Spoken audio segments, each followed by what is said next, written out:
story of Bruno Mars, from my perspective, and knowing and having heard bits and pieces of it from you, is I think a great story of artist development and what it takes to get over in this business. There was a friend of mine by the name of Bruce Floor who I want to play you a little clip that had a comment that I think that'll be the overview to our conversation. Can we see that real quick?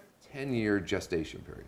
10 years between the time they started making music and the time shit's really going off for them.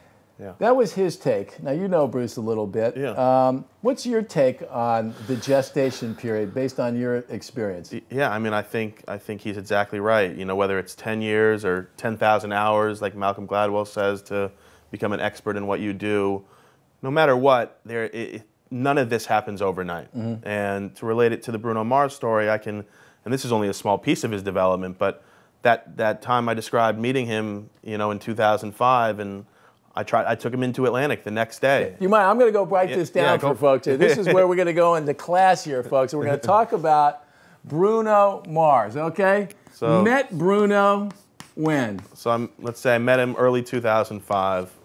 2005. Okay, keep going. I'm just going to be transcribing. So meet the guy in 2005. And wanted to sign him then, but the powers that be at Atlantic saw it as an entirely too early. They didn't see Bruno as a fully developed, ready-to-go artist. And while I may have had a different opinion, I took that to heart and said, okay, if they don't think he's developed enough, what can we do to help develop him?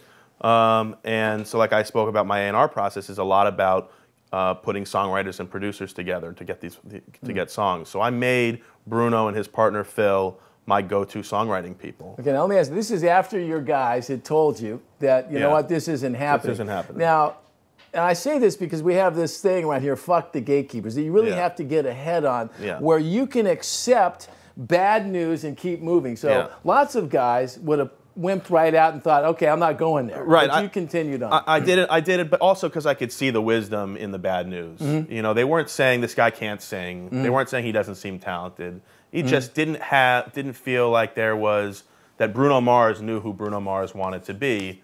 And you know, it's tough to sign an artist that may not themselves know who they ultimately want to be. That's an important point too. When you're looking at artists, it sounds to me like you're trying to encourage them to find their, what I like to call their true north, who they really are, instead of like a lot of artists that I talk to who are trying to figure out where the wind is blowing today and get behind it, right? Right. Exactly. So 2005, they tell you no, but you persist. I persist, and I start working with them constantly on songwriting, producing sessions. You know, I had them writing for artists like Flo Rida, Plies, Trey Songz, any one of the artists on the Atlantic roster I felt was appropriate for them, I would give them an opportunity.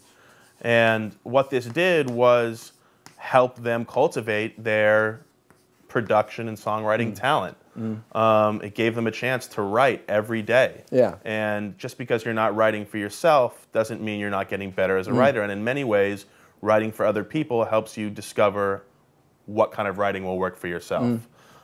So I'd say a couple years of nonstop writing, and I think during that process I may have even tried to bring him into the building again to sign, and it was sort of the same story.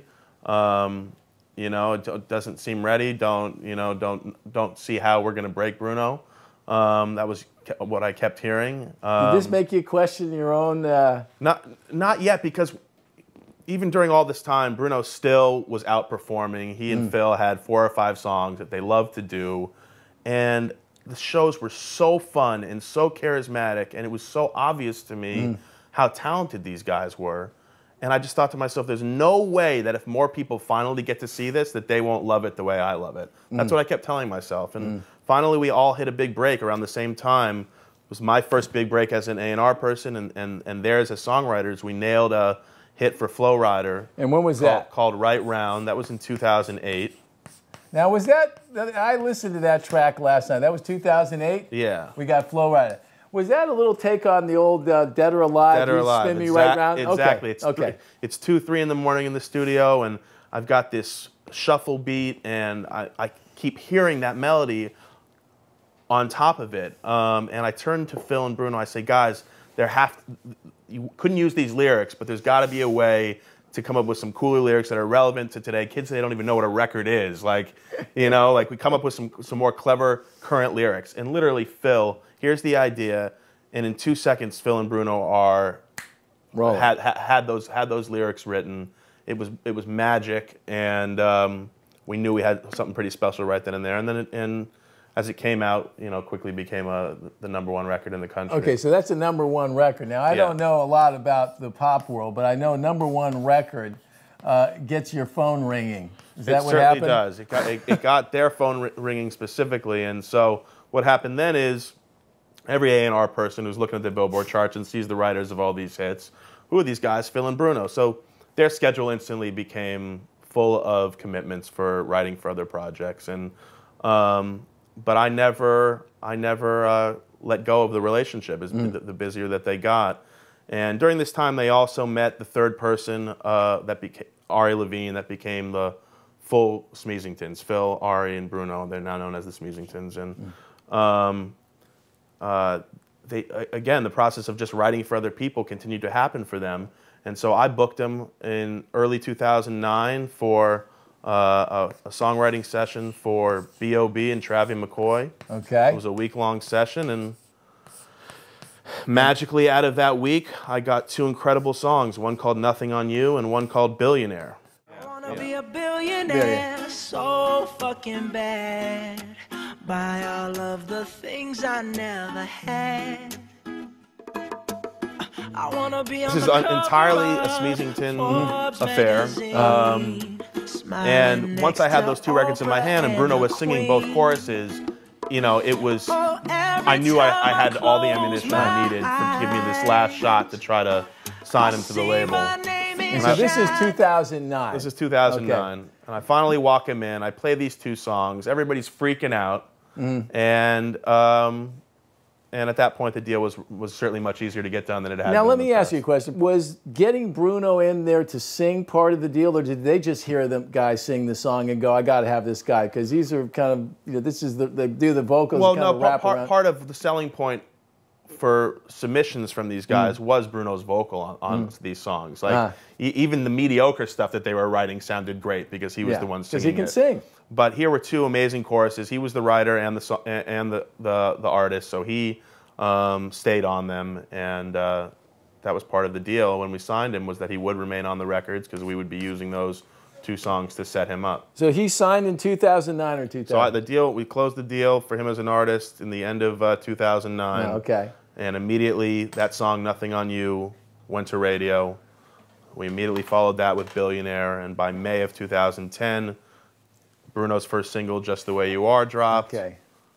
And the album dropped in October of that year. So that's why, you know, to an outsider, it looks like this was a really fast process for Bruno.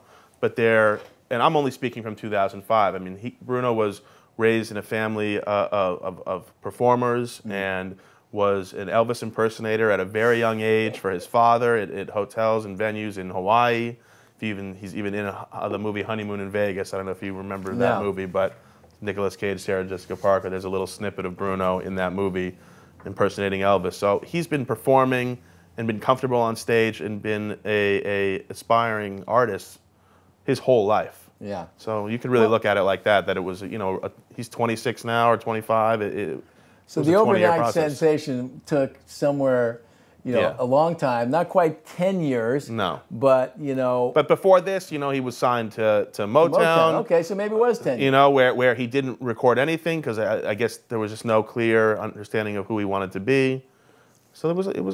I think it's important stuff for people that are starting off out there because so often somebody explodes out of nowhere and they think that's what it is. I've heard a million people say, I want to be a manager just like you. And what they're looking at, again, is that finished product, not all the pain and the heartache and the experience that you gathered on the way to the ride here. You guys had these guys on your couch. They'd written, they'd been, you know, nights on the couch, written hundreds of records for me that I'd be excited about. My boss wouldn't. It was back to the drawing board each and every day, and we just stuck with each other. And we all knew what our end game was, and we got there together, and it made it that much more special. As I was saying, it's all about the ride. At the end of the day, is what makes things special, and particularly when you've actually been in the trenches and you've worked through those difficult moments together, because there's something to be said about, you know, misery loves company, Exactly. and being able to grind through that.